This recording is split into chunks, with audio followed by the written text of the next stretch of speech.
Ilaiyaraaja sir has been a huge source of education and fascination for me and my personal musical journey, and I'm sure for millions of others too.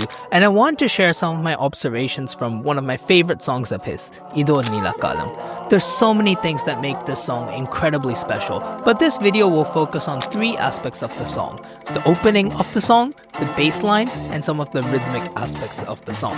So let's jump right in and talk about the opening of the song. If you know the song, you'd know that the majority of the song, or at least the pallavi and the main melody parts of the song, are based in the key of D minor. But now notice how the song starts.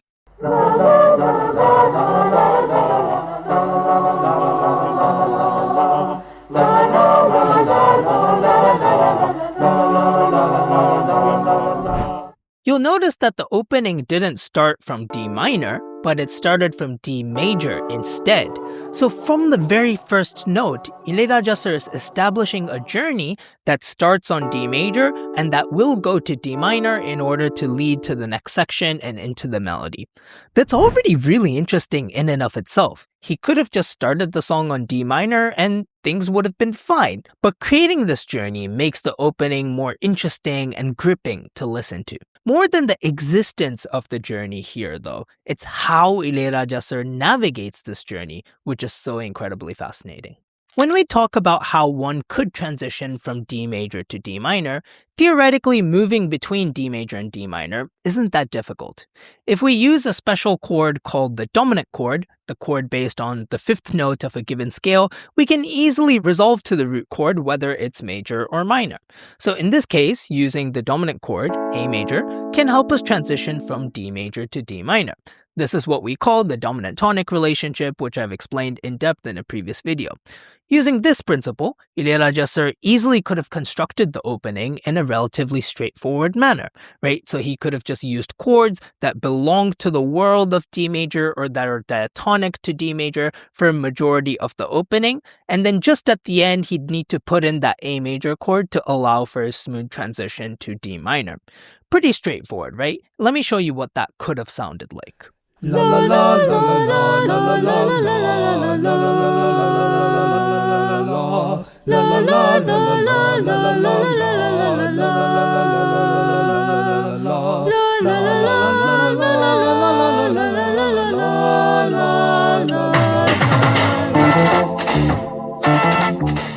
But Ilaiyaraaja sir doesn't want to take the easy route. I'm sure he would have wanted to compose this opening in a way that would be most musically and emotionally fulfilling. And therefore, he comes up with this. La la la la la la la la la la la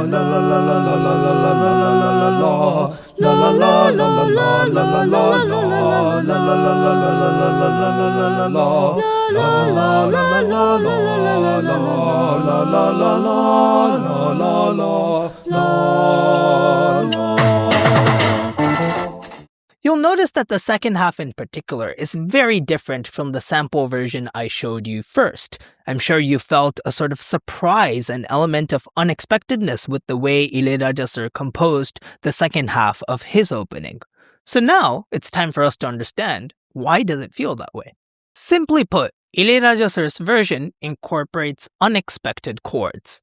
Since the first half was fully based in D major, even if we start to use different chords in the second half, we would expect to use chords that are built off the notes of the D major scale. So maybe we could use the G major chord, or the A major chord, or the E minor chord. And that's exactly what I did in the sample version I played first. I used the chords G major, A major, E minor as a way to provide a little bit of variation compared to the first half, but still stick to the key of D major and its notes. And then we are fully reliant on the A major chord to serve the magical role of a dominant chord, which allows us to transition to D minor. And that works just fine. But Ilaiyaraaja sir wants to make this journey interesting and not just fine or functional.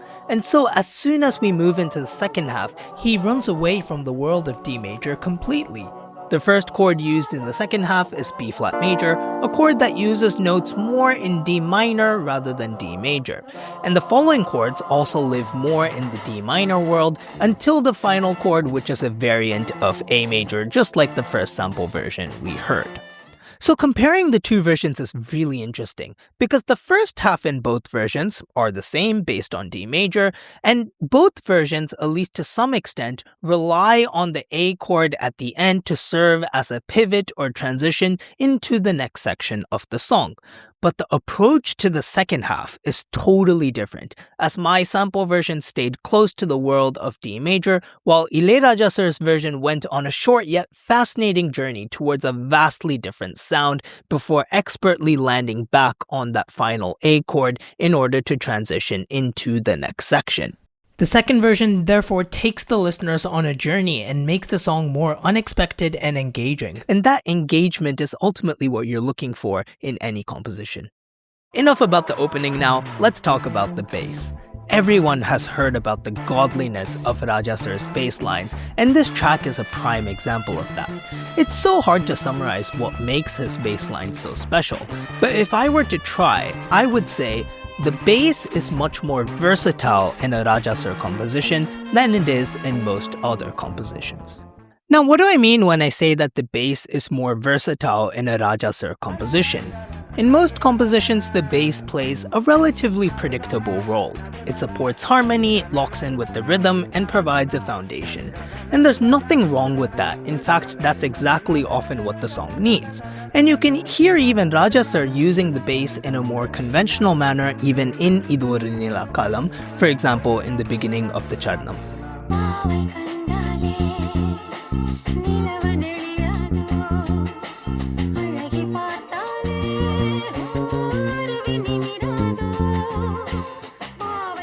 But of course, as I said previously, in this song, the bass plays a greater variety of roles than a bass would usually do.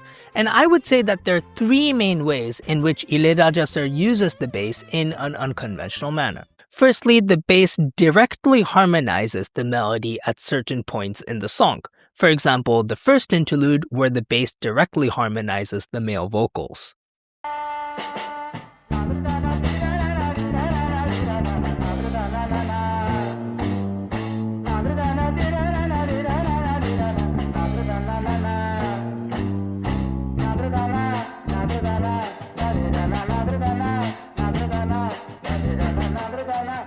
Notice here that the bass is not doing its typical role of just supporting the harmony and rhythm. It is completely rhythmically aligned with the melody and directly harmonizing the notes of the melody.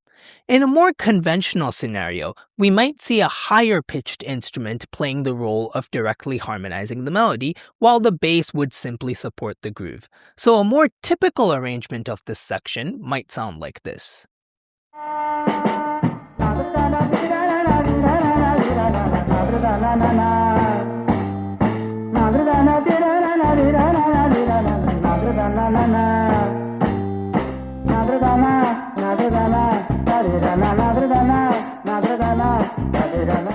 But by making the bass directly harmonize the melody, we get a more unique sound as the bass is pulled out of its comfort zone. Ilaiyaraaja sir has done this in other songs too, so maybe we could even call it a trademark of his. Take this interlude in Vanita Mani, for instance, where the bass directly harmonizes with the lead.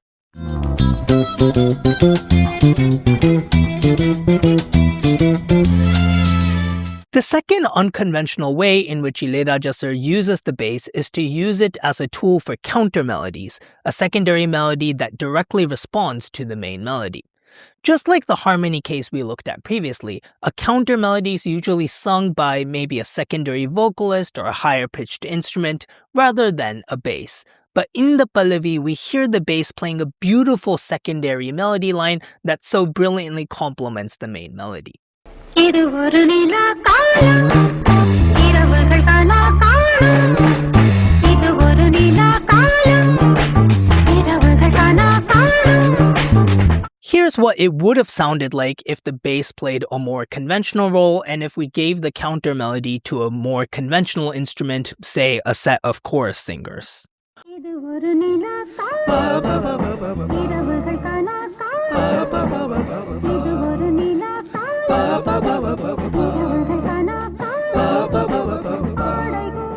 Honestly, both approaches have their own merits, but giving the counter melody to the bass is a really unique approach which really highlights the bass in a really special way. The third unconventional way Ilaiyaraaja sir uses the bass is as the melody itself. This is something you'll notice in several of Raja sir's songs actually. Right before the vocal melody starts in the pallavi, you'll essentially hear a short bass riff or mini melody which previews or plays a portion of the upcoming vocal melody. You hear it in Idhu Oru Nila Kaalam, of course, with the bass line essentially previewing the upcoming vocal melody.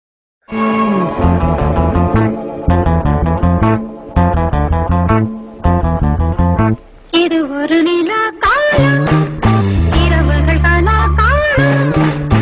You also hear a somewhat similar approach to the bass as a melodic tool in some of Raja sir's other songs. Take, for example, the song Tattom Talang Tattom, where the bass essentially previews the melody, albeit it is alongside the keys.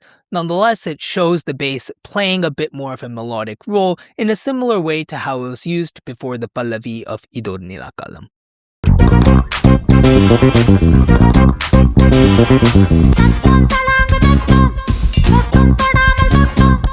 We could go on forever and ever about how Raja sir uses the bass guitar, but I want to spend this video covering one other aspect of the song, and that is rhythm. The foundational rhythm or sort of beat pattern of the song is quite a standard pattern in funk music in particular. It's a beat pattern called the shake beat. You'll hear it in like funk songs from back in the 1960s and even in more modern songs as well.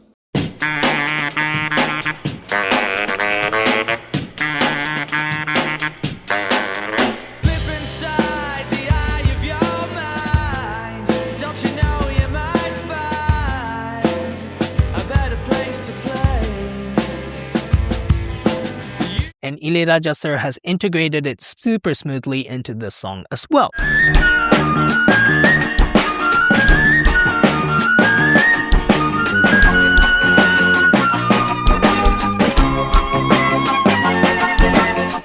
But it's the variations he provides from this rhythm, which I think makes the rhythms really special in this song. The first variation I want to talk about comes in the second interlude, where the drum beat seemingly suddenly becomes quicker. Take a listen to this and see if you hear what I mean.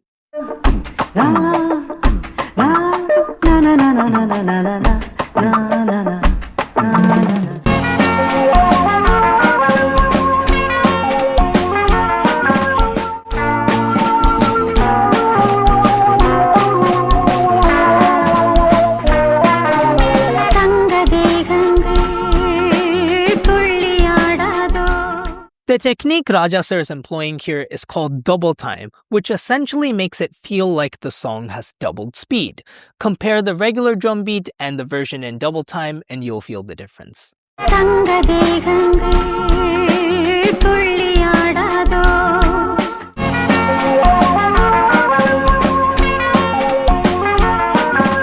The second variation is towards the end of the second charanam. Take a listen to how he transitions from the first charanam back to the pallavi and compare it to how he transitions from the second charanam back to the pallavi, and you'll notice a significant difference.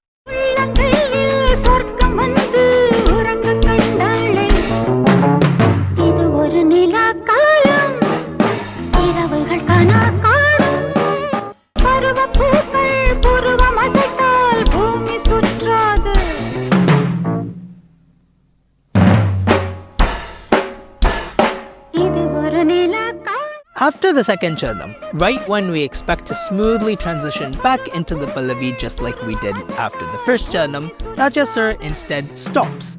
And then he just throws in this sort of incredible syncopated fill and then gives us the gratification of the pallavi melody. This is such a cool way to play with the listener's emotions and to keep them on their toes by providing contrast at a moment where they thought they knew what was coming.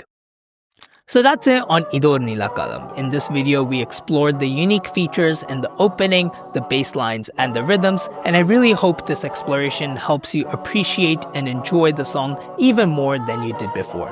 Thank you so much for watching, and I'll see you next time.